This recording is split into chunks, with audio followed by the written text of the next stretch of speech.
Hey, thank you very much, everyone. Thanks for having us.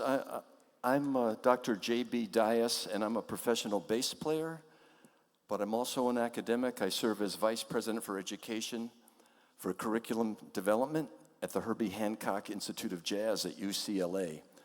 But before I introduce the cats in the band and so forth, I want to let you know that there were only 20 schools nationwide selected for this program, supported by the National Endowment for the Arts and United Airlines, and only 5 in Alabama. And Carver High School was one of the top 20 in the country and one of the top 5 in Alabama. So please give yourselves, we wouldn't be here if it weren't for you. So, how many of you know the name Herbie Hancock? Okay, Herbie Hancock is one of the most famous jazz musicians of all time. He was one of the inventors of hip-hop. How many listen to hip-hop? Okay, then you should know Herbie Hancock because he was one of the first people to do it. He's a jazz musician, one of the greatest jazz pianists of all time. He's got 14 Grammys. A lot of people say that Herbie is the Mozart of this generation. So the Herbie Hancock Institute has several components. One is our college program at UCLA.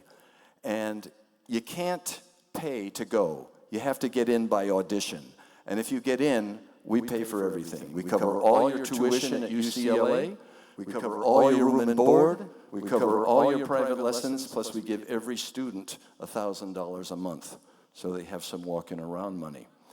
So it's the best jazz scholarship in the world. We also have an international jazz competition every year. First prize is $25,000 and a recording contract. Lisa Henry, who will be up in a few minutes to sing for you all, is a former winner of that competition. She won that competition about 20 years ago, and now she sings all over the world. And we also sponsor International Jazz Day with UNESCO every year. That's an arm of the United Nations. 196 countries celebrating jazz every April 30th. Last year we had over 1 billion participants, 1 billion with a B, around the world. But why we're here is my favorite component, and it's our national peer-to-peer jazz education program. Who you're going to see perform for you today are 6 high school students. They're your age, they're juniors and seniors in high school. They come from all over, and they comprise the National Peer-to-Peer Jazz Sextet. And before we get into, we're going to talk about jazz, we're going to play jazz for you. We also have a guest artist, Grammy-winning award artist Don Braden. But before that, I want to tell you the 2 most important things you need to know about jazz. Number 1, it's America's music. It was born in this country. It was invented by the African American community. All the main artists in the first half of the 20th century, all the true innovators were African American.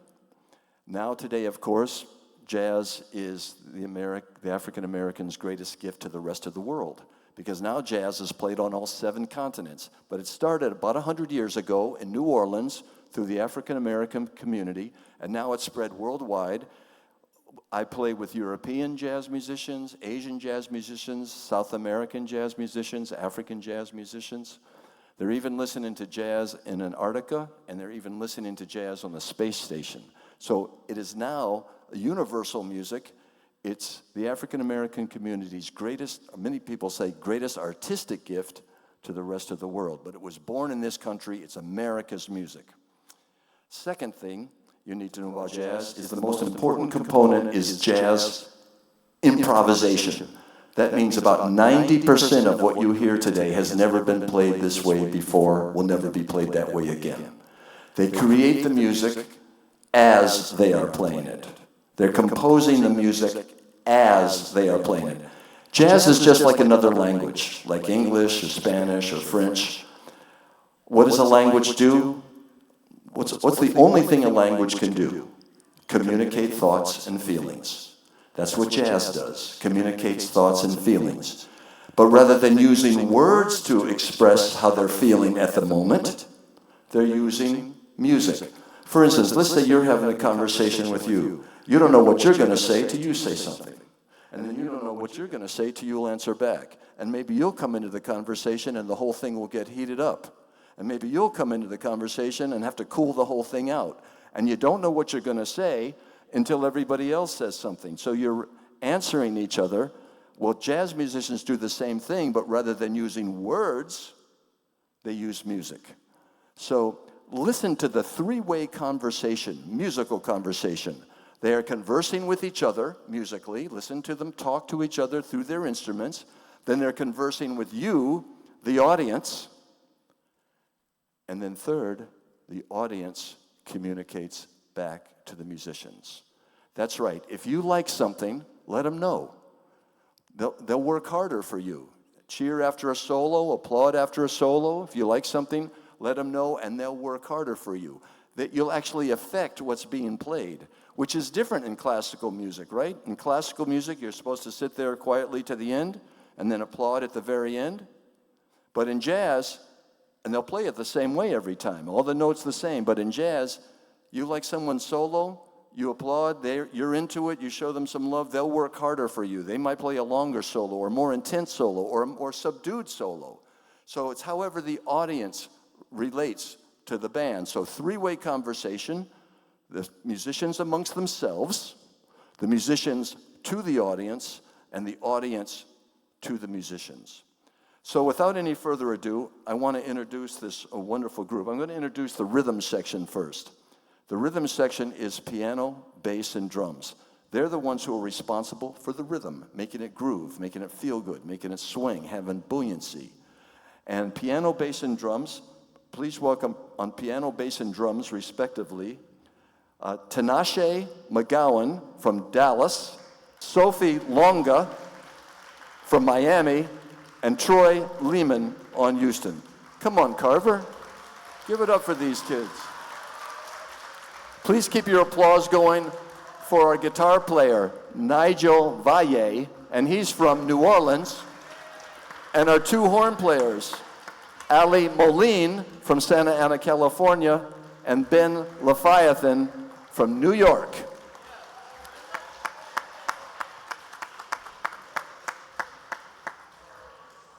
It gives me great pleasure to introduce this wonderful jazz artist. He has over 15 records as a leader, but he's on over 100 recordings.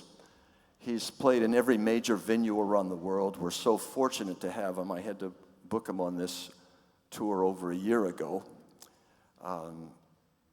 He's not only one of the best saxophone players of his generation, but a lot of people argue that he's one of the best that's ever played the instrument. He's won every award you can think of in music. He's also writes for film music and TV music. If you watch TV, you've heard his music. So without any further ado, please welcome the incomparable Don Braden.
All right, how we doing, Carver High School? How we doing? All right. We are so happy to be here to play for you. We love what we do, and we love sharing it, and we love hanging out with cool people. Are y'all cool people? I know that. Y'all look cool. All right. So we opened up with a tune from my Earth, Wind, and Wonder collection. So I've got 25 albums, actually. JB got the old bio. I'm up to album 25 now. My 24th album is Earth, Wind, and Wonder, Volume 2, and I have two Earth, Wind, and Wonder volumes. And what Earth, Wind, and Wonder means is, have you ever heard of any band in the world that has the words Earth and Wind in their title? What are they called? Elements. Right. That's something different. We'll get to that in a second, maybe. But someone else said it. Earth, Wind, and? Yeah. So you might have recognized that song as an Earth, Wind, and Fire song called "In the Stone," and it's a great song. And I arranged the Earth, Wind, and Wonder material for jazz ensemble. So Earth, Wind, and Fire, of course, is R&B funk group, right? But the jazz adventure has this incredible. In general, has this incredible feature that we make it up, a lot of it as we go. We create it on the spot. So I had to rearrange the piece a little bit to allow for that creative space. So we heard some flute, we had some trumpet, we had drums, and we have this whole adventure going on, right? The improvised adventure. So that was In the Stone. And the elements is interesting because I have on the first Earth, Wind, and Wonder album, I have a song called The Elements, which refers to the classic elements of matter, right? Earth, air, fire, and water. You guys know about those? You must have heard them at some point. And the fifth one is ether, if you do the 5 elements. But the 4, earth, air, and fire, and water. So I have the song that deals with that, but we have to do that at another gig. For now, we're going to move on and play a song that I composed.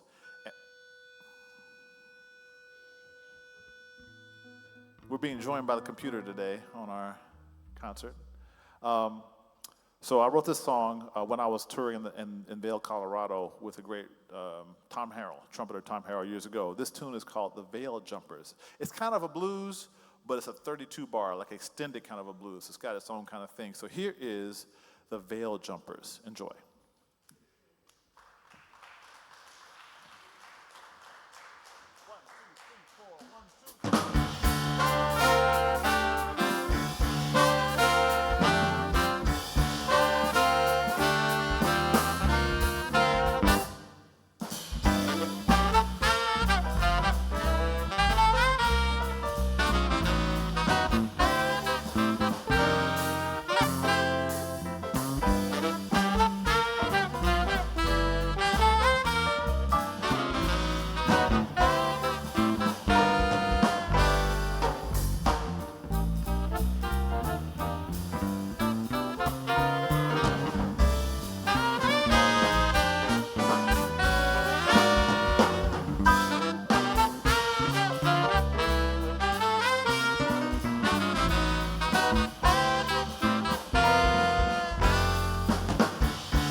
up for them. Give it up for the peer-to-peer corn sextet. Yeah. All right.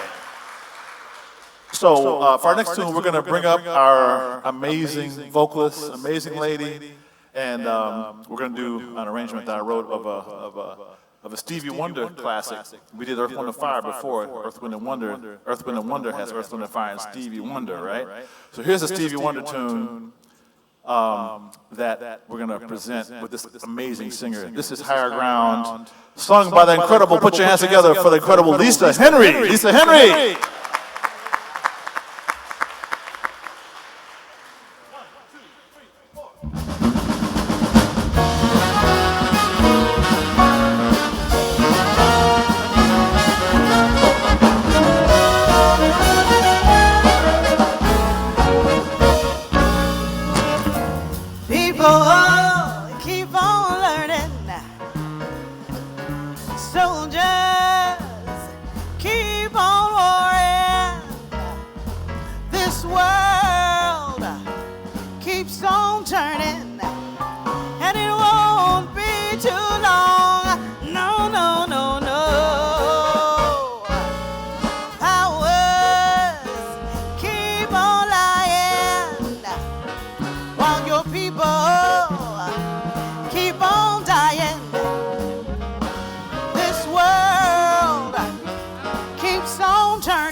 That I don't know more than I knew then. Gonna keep on trying until I reach, Lord, until I reach my higher ground.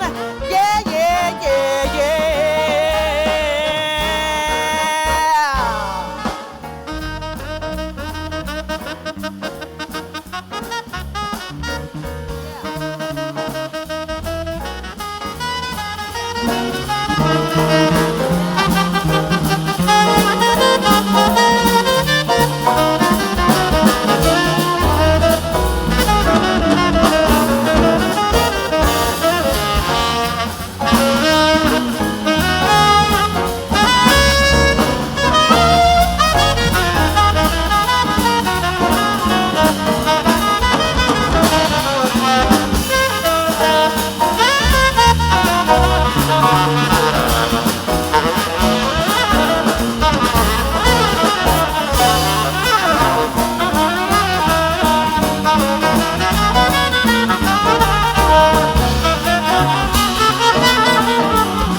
it again. My last time on earth, I lived a whole world of sin. Glad I know now more than I knew then. Gonna keep on trying, oh, until I reach my highest ground. Yeah, yeah, yeah, yeah.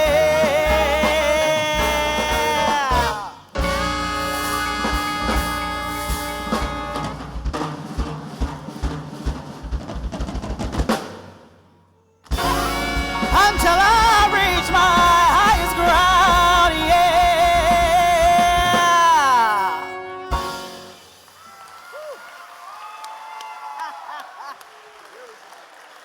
Thank you so much, Carver. John Braden, everybody. And the peer-to-peer group, yes. You ready to go on a little journey? Are you ready? Okay, they said they're ready. Let's go.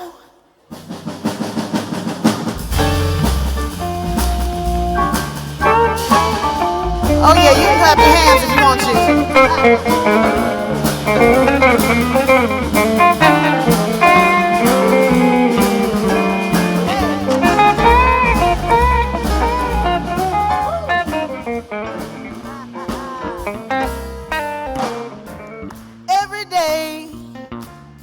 Every day I got the blues. Every day I got the blues. Well, you see me worried, baby, 'cause it's you that I hate to lose. Don't nobody love me. Don't nobody care. Yeah, don't nobody love me, baby, and don't nobody care. Speaking of bad luck and trouble, well, you know that I've had my share. I'm gonna pack my suitcase, move on down the line. Lord, I'm gonna pack my suitcase, move on down that line. Well, there ain't nobody worried, and there ain't nobody crying. Every day, I got the blues. Oh, baby, every day, I got the blues. Well, you see me worried, baby, 'cause it's you, 'cause it's you I hate to lose.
Professor Braden, y'all, give it up. Give it up, Carver. Carver. How y'all doing today? You doing all right? I don't know. Some of you all look like you want to be back in class, don't you? No. You sure? Okay, I want to try something, Carver, because see, the way we know that you can hear us and you can feel us, sometimes we see some head bobbing and we know that's happening. So can you bob your head to this group? Okay, I see the head bobbing. And then it's normally followed by some snapping maybe and some foot tapping. Yeah. Okay, I see you, Carver. All right. Yes. Okay. Well, that confirms that confirms one of the rumors I heard about you. Wanna know what I heard? I heard that Carver knows how to sing the blues. That's what I heard now. We're gonna see right now. Follow me. Every day, I got the blues. I got the blues. Every day, I got the blues. I got the blues. Every day, I got the blues. I got the blues. Okay, now Carver, that rumor was correct. Ooh, there was another rumor I heard. You want to hear the other rumor? I heard that there was a person in here who could really sing the blues, and they could sing the blues so well that they could come on this stage. And I got a name, Jocelyn Rudolph. Jocelyn Rudolph, come up and sing the blues with me. Jocelyn. Oh, is that Jocelyn? Come on up, Jocelyn. What you waiting for, girl? Hey. Come on, Jocelyn, and sing the blues with me. Oh, yeah. Oh, yeah. Oh, yeah. I don't think Jocelyn, I don't think she expected this. Come on, Jocelyn, with your pretty and pink. How you doing, Jocelyn? Good to see you, girl. Okay, so here's what we're gonna do, Jocelyn. We're gonna sing the blues, okay? And we're gonna go back and forth, and then I'm gonna give you the microphone, and you're gonna improvise and sing the blues to your people. Okay, are you ready? Are you ready? Now, I think Jocelyn, do you have a groove? Can you get into the groove, girl? Yeah, come on, Jocelyn. Come on, girl. Come on, Jocelyn, you got it. Every day, I got the blue. I got the blue. I got the blue. I got the blue. Every day, I got the blue. I got the blue. I got the blue. I got the blue. Every day, I got the blue. I got the blue. Now, Jocelyn, sing your blues. Oh. Okay. Ooh. Every day, I got the blues. Every day, I got the blues. I got the blues. I got the blues. Got the blues today. Got the blues tomorrow. I got the blues. I got the blues. Every day, I got the blues. I got the blues. Every day, I got the blues. I got the blues. Every day, I got the blues. Hey. Give it up for Jocelyn, y'all. I said, give it up for Jocelyn, girl. Yeah. Woo. Ha. Every day, I got the blues. Oh, one more time. Every day, I got the blues. I got the blues. Every day, I got the blues. Oh, well, you see me word, baby, 'cause it's you I hate to lose. Every day, Jocelyn's got the blues, yeah. Yeah, Carver, give it up for Jocelyn. Woo! That's what I'm talking about. The blues, well, those rumors were correct. All right, so Carver, are you ready to go on another journey? Yeah, Jocelyn just turned it out. Yes. Jocelyn, what grade you in, girl? Are you a junior? Well, she represented for the juniors, didn't she? Yes, she did. All right. Well, since you've come this far, we can go take you a little bit further. Because I see some of you out there, And you got the look on your face. You're like, how do they do this? What are they doing? I don't understand it. I mean, I can groove to it, but I don't quite get how they do what they do. Well, you know how when you go to a new place, you get a tour guide to kind of show you around the place. Uh-oh. La. So, we got a tour guide for you, and we're going to show you around this place called jazz. So today, even if you came in here and you didn't know anything about the art form, you're going to know a whole lot before you leave, and you'll be able to teach somebody else, okay? So I need you to buckle your seatbelts up, because we have a tour guide extraordinaire for you.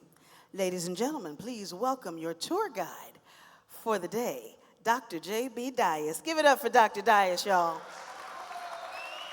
Hey, thank you, everybody. Can we give it one more time up for Lisa Henry? Is she amazing? Lisa Henry, personal friend of mine. Yeah, Lisa, you sound great. So remember how I was talking earlier that jazz is America's music because it was born here? But jazz is America's music because probably more than any other genre of music, jazz represents our deepest American values, our deepest Alabama values, like teamwork, diversity, the correlation of hard work and goal accomplishment. In jazz, it's a one-to-one correlation. The more you practice, the better you get. There's probably no better example of democracy than a jazz ensemble. Because what's the definition of democracy? Individual freedom, but with responsibility to the group. Democracy, individual freedom, but with responsibility to the group. What's the definition of a jazz ensemble? Individual freedom, but with responsibility to the group. Jazz also teaches us the vital importance of really listening to one another. Jazz musicians cannot function unless they're intensely, actively listening to one another. The drummer doesn't know what to play unless he's listening to the bass player. And the bass player doesn't know what to play unless she's listening to the drummer. And they both have to listen to the pianist, or he doesn't know what to play. And the pianist has to listen to them, and the whole rhythm section, piano, bass, and drums, have to listen to the horn players, and vice versa. And they have to listen to the vocalist, and vice versa, and the guitar player, or else the whole thing falls apart. So they have to actively listen to each other and support each other on the fly, even when they don't see eye to eye. They find common ground. Say the drummer wants to play fast and the bass player wants to play slow, they find that happy groove where they're both happy. Jazz musicians cannot function unless they're intensely listening to one another, respecting each other, and playing off and supporting one another. Wouldn't it be great if Congress were made up of all jazz musicians? I mean, everything would be different. Okay, we want to show you how a jazz tune is put together. Look on the screen right here. This is a jazz tune. It's just one page. That's all the students need. That's all the musicians need. It's the trumpet part, alto sax part. It's the tenor saxophone part. It's piano, bass, drums, vocal, guitar. All they need is one sheet of music, and I'm going to show you what they do to get it going. Now, in jazz, notice that in music writing, these are called bar lines right here, and they divide the music into measures. So this is the first measure, second measure, third, fourth, fifth, sixth, seventh, eighth, ninth, 10th, 11th, 12th. Only 12 measures in this song. And if you tap your feet along with the band, you're going to tap 4 times in each measure, like this. 1, 2, 3, 4. 1, 2, 3, 4. 1, 2, 3, 4, and so forth. Now, what you see here are chord symbols. They tell the piano player and the bass player and the guitar player what to play. B flat 7 for the first measure, E flat 7 for the second measure, then B flat 7 lasts for measures 3 and 4, and then E flat 7 for bars 5 and 6, B flat 7 for a measure, G7 for a measure, C minor, F7, and notice these just get 2 beats each because there's 4 beats in a measure and 2 chords, so this chord gets 2 beats, this gets 2 beats, C minor, F7. Now, notice the chords up here and the chords down here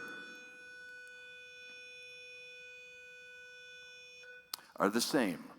So, B flat 7th chord up here, B flat 7th chord in the first measure here, E flat 7 in the second measure here, E flat 7 in the second measure here. B flat 7 for measures 3 and 4 up here, same thing down here. But notice there's music written up here. Music, in this case, the music written by Sonny Rollins, a famous tenor sax player. He's the composer. That's why it's called Tenor Madness, because he was a tenor sax player, and the way he played was just madness. So Tenor Madness. But notice there's no music written down here. It's blank. It's blank. And the reason why it's blank is because it hasn't been written yet. It gets written as they play. As they play. So, what happens in a jazz performance?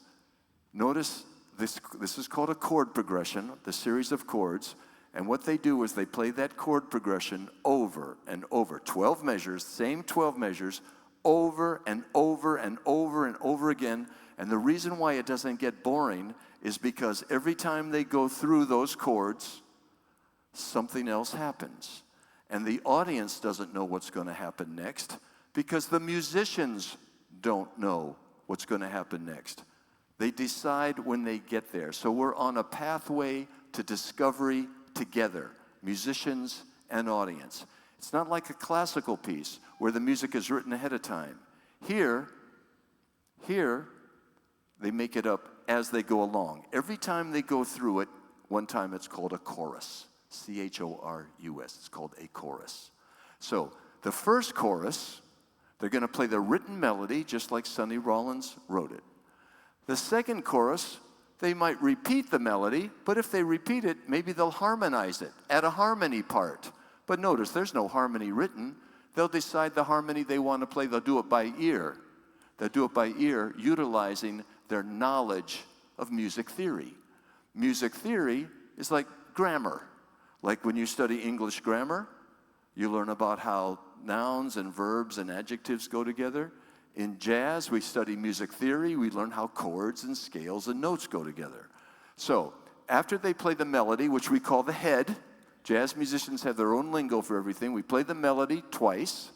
Then chorus after chorus after chorus after chorus, everybody improvises a solo. They improvise. They know what the chords are. They know what notes fit with the chords. They know what notes don't fit with the chords, because sometimes they want to add some dissonance to add some tension, and then they just play whatever they're feeling at the moment. They know what the chords that the piano player is playing, the guitar player. They've studied music theory. They know what notes work, and they can manipulate them any way they want. Play them loud, soft, short, long, fast lines, soft lines, any way they want to do it. In the same way when you have a conversation. You can speak as loud as you want. You can speak as soft as you want. You can say as much as you want.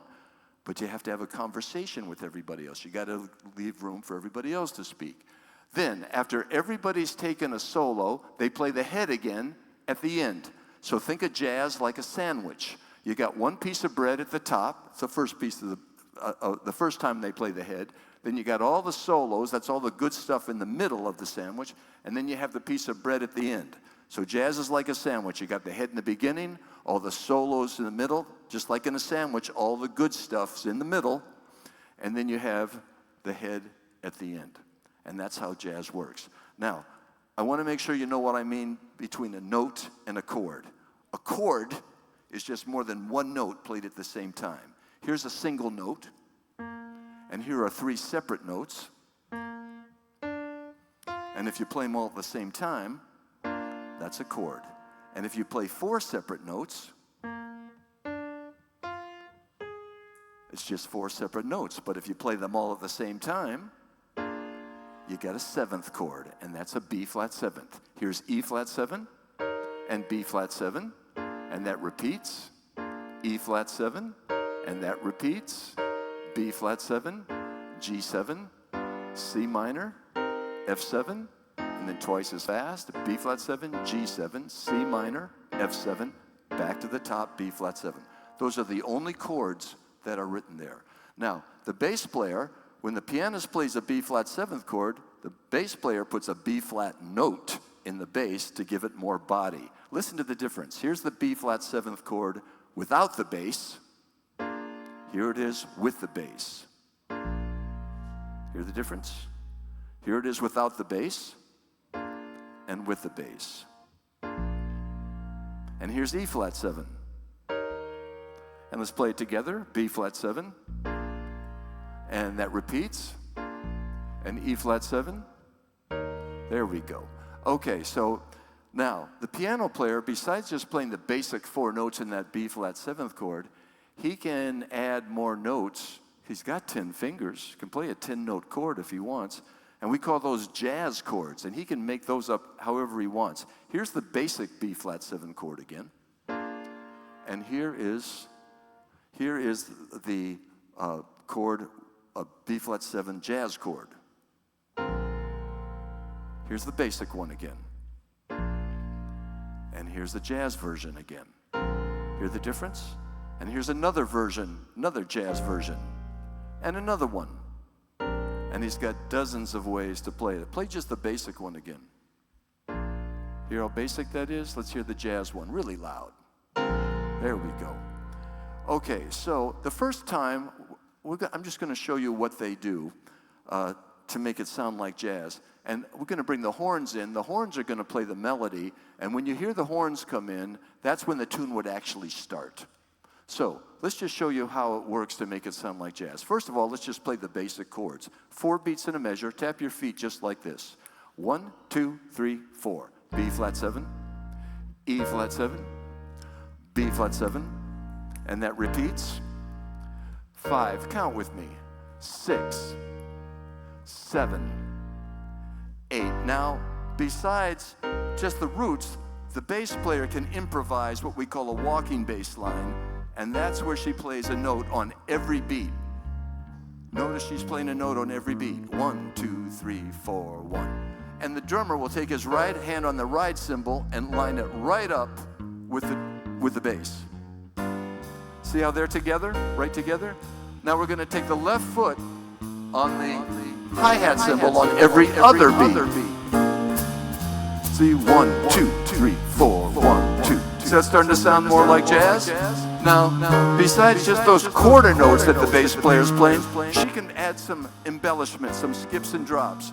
A ding ding dong ding dong ding. Put in some skips, yeah. And the drummer can do the same thing, a little more embellishment. Tang, a tang, tang, tang, tang. And he'll take his left hand on the snare drum and his right foot on the bass drum and have a musical conversation between his left hand and his right foot. Now, what I want you to do, like a jazz musician, you got to keep your place. And I want you to count with me. And when we get to bar number 1, I want you to clap your hands 1 time, like this. 9, 10, get ready, 11, 12, and 2. Count with me. 3, 4. Count with me. 5, 6, 7, 8. Get ready. 9. Got to keep your place. 11, 12. Now, no matter how I try to distract you, I want you to keep your place. So let's change these basic chords into jazz chords. Know where you are? 10, here we go. 11, 12. Now, besides just playing the chords when they change, the piano player can jab the piano anytime he wants to make it sound more rhythmically interesting. And we call that comping. Now the drummer, on every 12th measure, 11th and 12th measure here, he's going to play a nice big fill to let us know we're back to the top of the chorus. 9, watch the drummer now. 10, 11, 12. Here, and now we got it cooking. Let's bring on the horn players and our guitar player and Lisa Henry. And this is where the tune would actually start. Here we go, gang. A 1, get ready, 2, 1, 2. And notice they're playing the melody just like Sonny Rollins wrote it, but with a nice swing feel.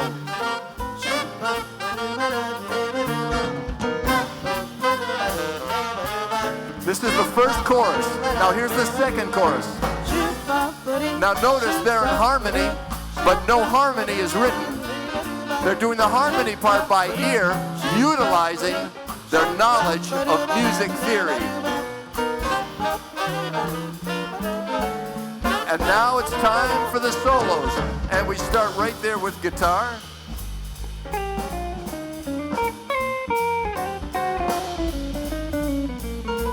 And they can solo for as many choruses as they want. Right now, we'll just have everybody solo for one chorus. Yeah, keep your place. Know where you are? Know where you are? 5, 6, count with me. 7, can you feel it? 8, can you feel the groove? 9, 10, let's see who solos next. 12, notice the fill.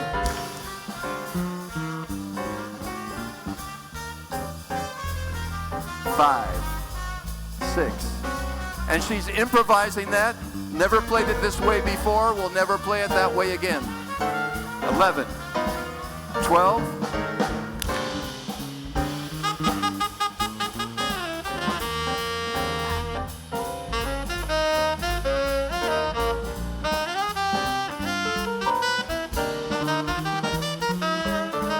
Eleven, 12.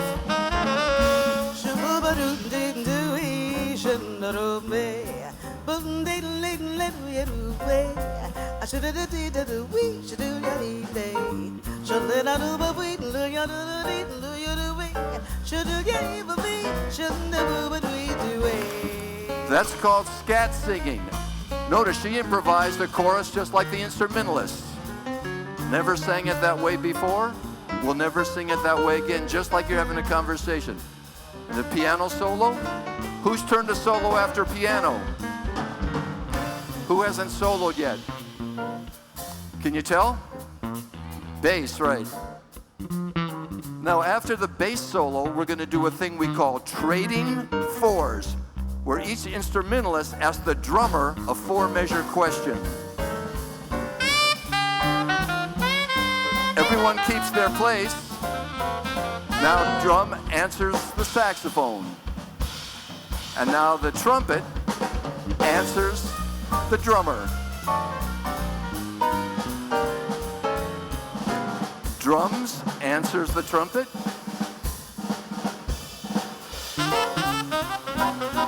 And tenor saxophone. Now we've all soloed.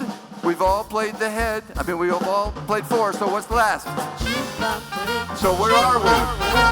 We're at the top, and what are they playing? What are they playing? The head, right. You can follow the music. They're playing it just like it's written.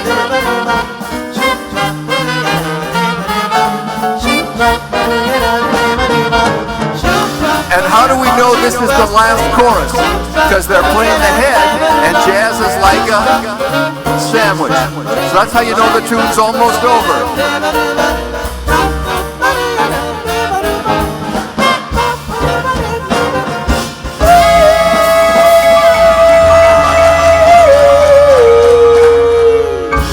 And that's how jazz works.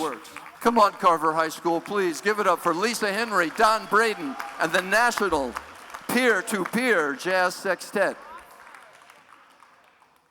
Before playing our last tune, I notice we have just a few minutes left here. Does anybody have any questions for either Miss Henry or Mr. Braden or any of the high school students on the stage? Any questions? Go for it.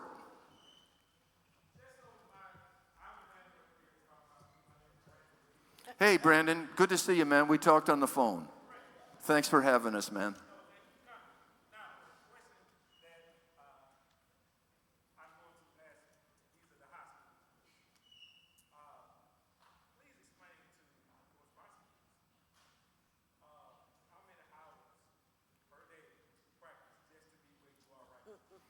Everybody hear the question? The question is, how much do you practice to be this good? So why don't we just ask everybody? Thank you, Dr. Dias. My name is Nigel Valle. I am from New Orleans, and I play guitar, as you can see. How many hours do I practice a day? Buku. I be practicing all the time. But what I mean by that is that in the mornings I like to put my speaker on and put my little tunes, and I like to listen, and that's a form of practicing, just listening to the music. But I would say on guitar, I'd like to be consistent and put like at least 2 hours in a day, But even then, always listening to music, always in the shed. Yeah, thank y'all. Yeah. Hey y'all, I'm Ben Leviathan. I'm from New York City, and I play the alto saxophone here. Yeah, so like Nigel said, it's honestly, a lot of people think that practicing is, just sitting in a practice room and playing scales and all that, but I think for all of us up here, I think I could say that practice mostly happens off of the horn, You're living and breathing this music. It's not just about practicing it, it's about living it, because it's more so a lifestyle than just a passion. It's something that embodies, your entire life, and I think for everyone it's important to find something like that, whether it be music or not, and it's a beautiful thing. So, listening, playing with other people, playing alone, whatever it may be, every form of music is a form of practice in my eyes, yeah.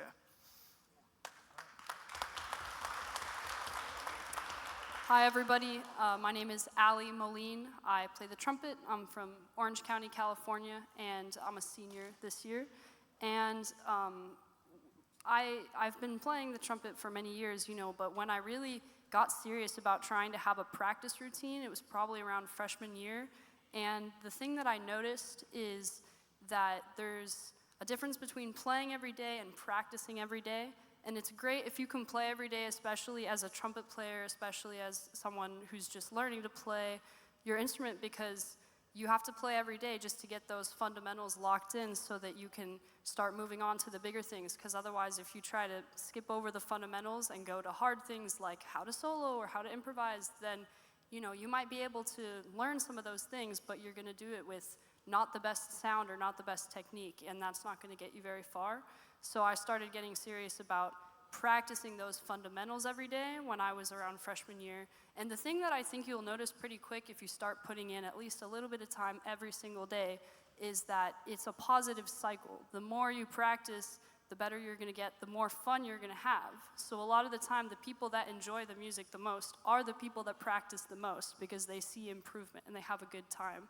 So I think if you just try and put in at least a little bit of time every day, and some days you can do a couple hours, but some days it's just 30 minutes, then that's how you get consistency and that's how you see that improvement, which will make it a lot more fun. Thank you.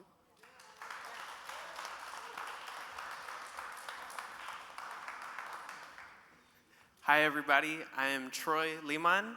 I play drums and I'm from Houston, Texas. Yeah, I'm here.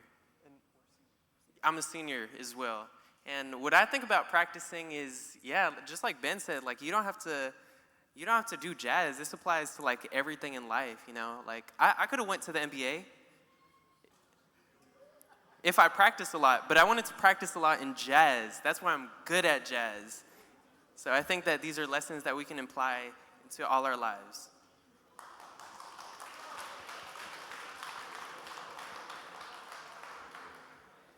Hey, my name is Sophie Longa. I'm from Miami. I play bass and I'm a junior.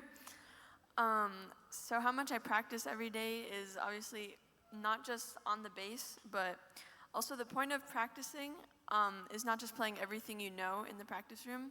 It's really getting into the nitty-gritty of everything and just working everything out. But also, besides just being on your instrument for a couple hours a day, whether it's a few minutes or a couple hours, just listening to the music, like everyone else said, really helps. It's the biggest thing. It's the most important thing. Yeah. Thank you. Hello, everybody. I'm Tinashe McGowan. I'm from Dallas, Texas. I play piano, and I'm a senior. About practice. So, of course, like everyone else has been saying, you do need to touch your instrument every day and make sure, you're practicing things that you need to work on, you know, like Sophie was saying, not just things you know. And I really think that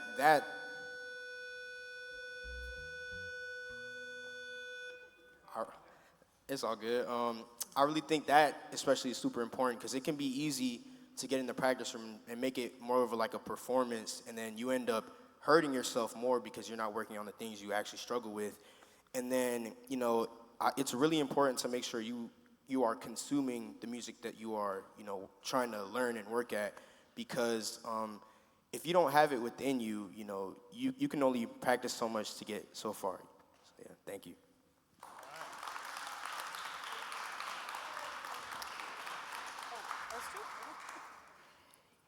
I know you wanted to hear from the high schoolers as well, but I think I speak for Professor Braden as well. It doesn't matter how old you are in this music. We're always practicing. We're always learning new material. And I've been doing this since I was 17. And every day I hear a different song, I hear a new song. And I listen to a lot of instrumentalists as well. Listen to a lot of horn players, a lot of guitar players, a lot of bass players and pianists. So it's not just about listening to even just your instrument. It's listening to all the instruments as well, particularly as a vocalist, so that you get those sounds in your ear. And yeah, you learn more deeply that way, at least in my experience. And yeah, so I practice. I'm doing something at least 3 hours a day, whether it's listening or, you know, discovering something new, going over tunes that I know and tunes that I don't know. So yes, and as they said, whatever your passion is, maybe it's not music, if it's whatever it is, be the very best at it, and that starts with practice. Yeah. Okay, I just wanted to say one really quick thing about listening, that there's two types of listening. I feel like active listening and passive listening, and both are super, super important. Whether it's actively listening to all the instruments as one, or just rhythm section, or just horns, or just bass, or piano. And also passive listening is important too, whether you just put it on the way to school, or walking, or whatever. Yeah, that's it. Cool. All right. So since I'm the elder of the group here, my practice journeys have a lot of dimensions. I won't go into the whole thing, obviously, but there's a few things I want to share. Firstly, most people who have become really good at something have figured out practice. That includes tennis or basketball or law, you know, painting. Anything you do requires not only really paying attention, setting goals, and knowing what you're going for. I like to call it nowadays context, like giving context to your practice. So the context means that what does it apply to? How do you apply it in the long term? In the short term, you're breaking down specific goals into tasks, and it's a process. So I had to learn, for example, scales. Learned all my major scales first. I learned all 12 keys, major scales, and that was a period, a month maybe, whatever. Then I worked on minor scales, and I worked on dominant 7 scales, and etc. So that's one thing. The bigger goal was to become fluent in the scalar language of music, which then applies to all kinds of Western music, because scales are in all kinds of music, right? Classical, jazz, rock, funk, pop, everything, right?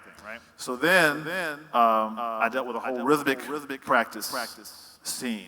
You get my point. There's all these different elements that, you know, and this is where a teacher comes in handy to help you guide your practice. I had some good teachers, which helped me guide my practice, and helped me contextualize, and then helped me to make a plan.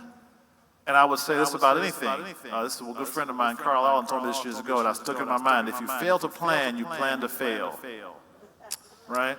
So you probably heard that one before. So planning practice is very important. As far as context, I've had all the details of practice, and then I always made time to practice the flow. Just jam, turn the radio on and jam. So I worked on my scales, I worked on some tunes, I worked on some exercises and etudes, blah, blah. Then I was turn the radio on and jam and just get the flow going. And that was always a fun part of practice. I will also add that all of us up here, certainly me, I spent In high school, when I was your age, I was practicing 2 to 3 hours a day in addition to studies. I was religious about it, like completely dedicated. And I spent about 15, 20 minutes on piano. Not vocalizing, obviously. But I did spend about 20 minutes a day on piano.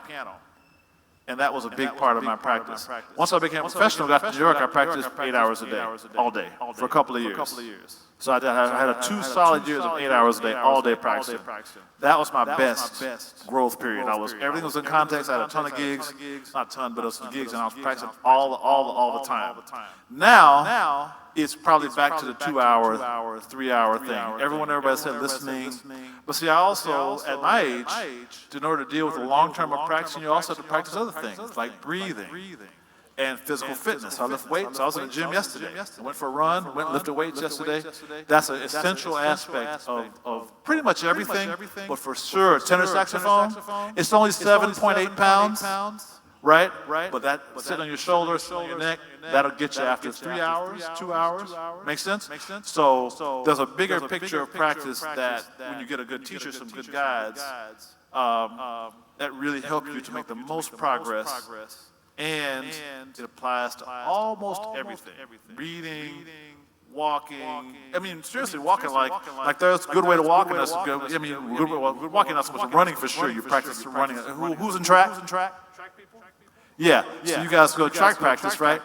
You run a certain way. There's a technique for running, and then you do intervals, you do all this stuff.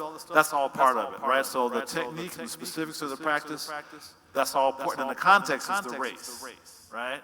So when you're doing the race, you put everything together. We're on the bandstand, we put all that practice together and flow.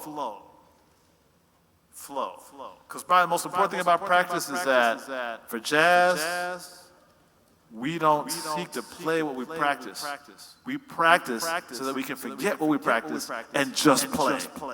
Right? When you study grammar, you're not thinking, okay, the noun and the verb and the object of the preposition and blah, blah, blah, blah, blah. You just, I had some bacon for breakfast. I had some tofu. I had some whatever. Right? You just say it. That's what practice is supposed to get you to. Make sense? Yeah? Okay, cool. All right. Well, Carver, we have had a great time. We hope you've had a great time and learned some things. Did you learn some stuff? Some stuff? All right. Well, we're going to leave you with this one tune as you are leaving out, it looks like. Yeah, we still have one more tune, everybody. Short one. Please stay with us. And we can turn off the house lights, please. And the tune we're going to do, it's a tune that you probably heard before. And in jazz, we take tunes that are familiar to people, and we put some jazz on it. So I'll bet you've heard this before, so check it out. From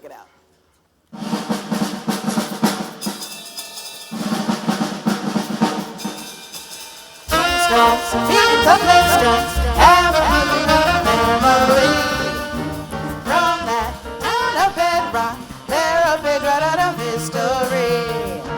That's right, with a family down the street, through the courtesy of friends to be. When you're with the Flintstones, have a good time now.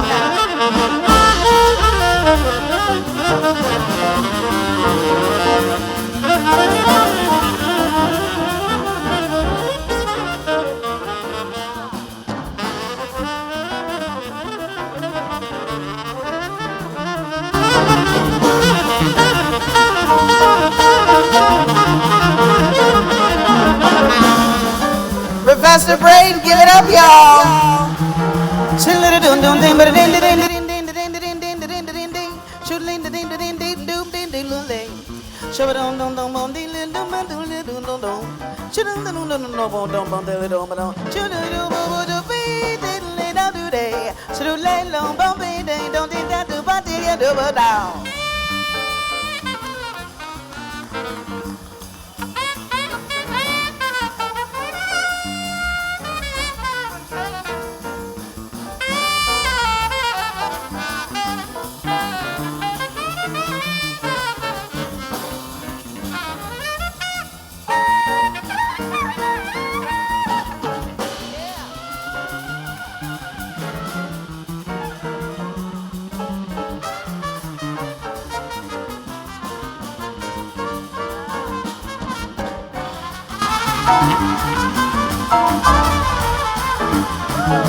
Flintstones, meet the Flintstones. They're a modern Stone Age family. From that town of Bedrock, they're a page right out of history. That's right, with the traffic down the street, through the courtesy of friends to be. When you're with the Flintstones, have a yabba dabba do time, a dabba do time. We'll have a good.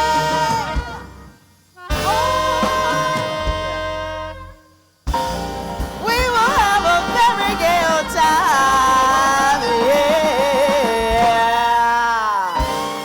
Wilma! Don Braden, Lisa Henry, and the National Peer-to-Peer Jazz Sextet. Come on, Carver High School, show these young people some love. Don Braden, Lisa Henry, and the National Peer-to-Peer Jazz Sextet. We look forward to doing a jazz band workshop with your jazz band, and we'll meet you in the band room in just about 10 minutes. And Lisa will be doing a choir workshop with your choir. So we'll see you in a few minutes. Thank you, everybody. Of